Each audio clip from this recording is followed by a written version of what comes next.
You wanted to see me burn, didn't you?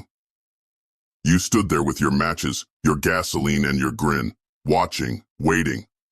You expected my screams to echo in the void, for my existence to crumble into ash. But here I stand. And let me tell you something. Ashes make the most fertile ground, so lean in. Listen closely. This is the story you need to hear, not because it's about me. No, it's about you.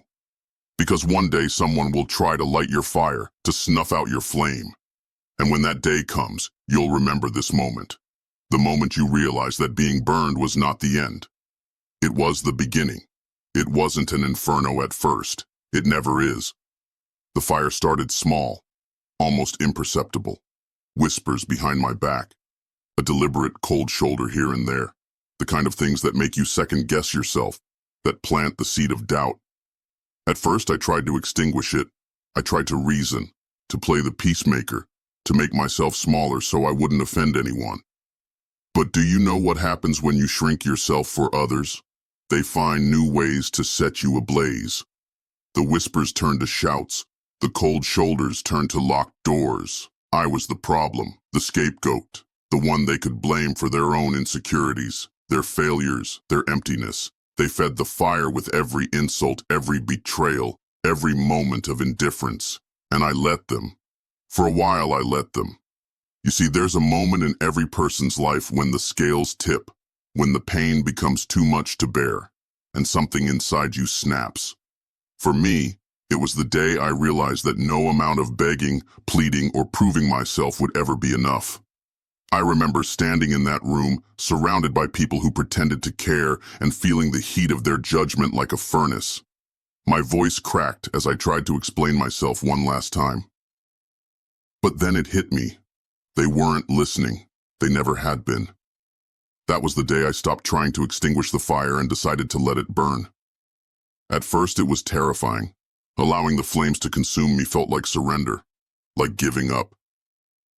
But then something incredible happened. As the fire tore through everything I thought I needed, the approval of others, the safety of conformity, the illusion of control, it revealed something I hadn't seen before. Me. The real me. The one who didn't need their validation. The one who was stronger, fiercer, and more resilient than I had ever given myself credit for. The fire didn't destroy me.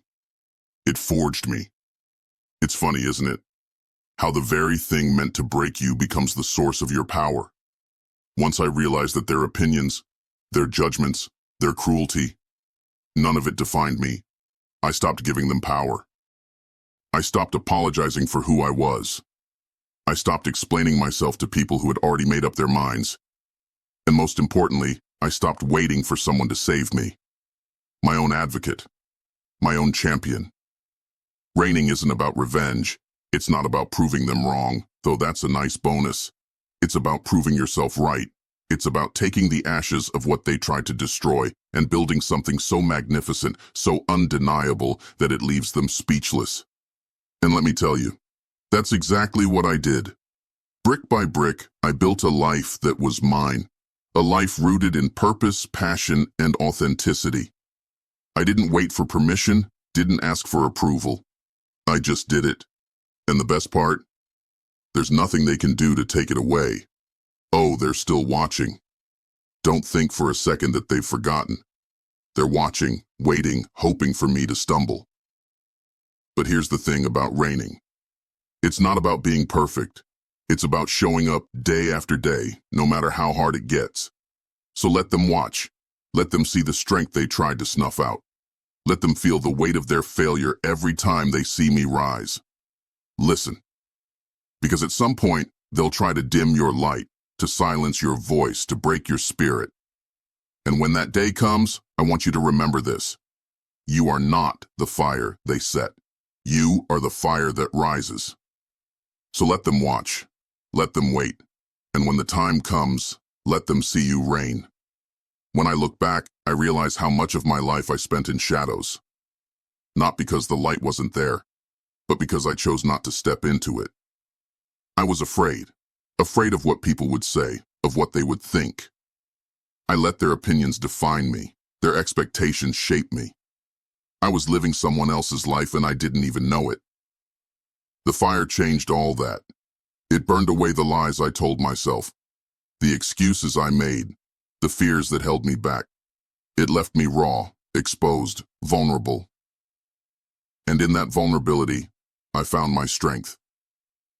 There's a kind of clarity that comes from losing everything. When there's nothing left to hide behind, no one left to lean on, you're forced to confront the truth. And the truth is, I was stronger than I ever knew. I didn't need their approval, their validation, their acceptance. I needed me. I needed to believe in myself, to trust myself, to love myself. And once I did, everything changed. It revealed who I could be. It showed me that I was capable of more than I ever imagined. It gave me the courage to take risks, to make mistakes, to fail and try again. It taught me that failure isn't the end. It's a stepping stone. Every setback, every disappointment, every heartbreak, they were all part of the process. They were all necessary. Because without them, I wouldn't be here. I wouldn't be me. People often ask me how I did it, how I went from being the person they tried to destroy to the person I am today. The answer is simple, but it's not easy. I chose to rise. Every day I made a choice, to get up, to keep going, to keep fighting. Even when it hurt, even when it felt like the world was against me. I chose to believe in myself, even when no one else did. And that's the key. It starts with a choice, a decision to stop being a victim and start being a survivor, to stop letting others dictate your life and start taking control, to stop waiting for someone to save you and start saving yourself. It's not about being fearless. Fear is natural. It's about facing your fears, confronting them, challenging them. It's about refusing to let them hold you back. It's about stepping into the fire, knowing it will hurt, and doing it anyway. Because that's where the magic happens. That's where you grow. That's where you find out what you're really made of. And let me tell you, you're made of more than you think. You're stronger than you know, braver than you feel, and more capable than you believe. The fire doesn't define you. It reveals you. It shows you who you are, what you're capable of, and what you can achieve.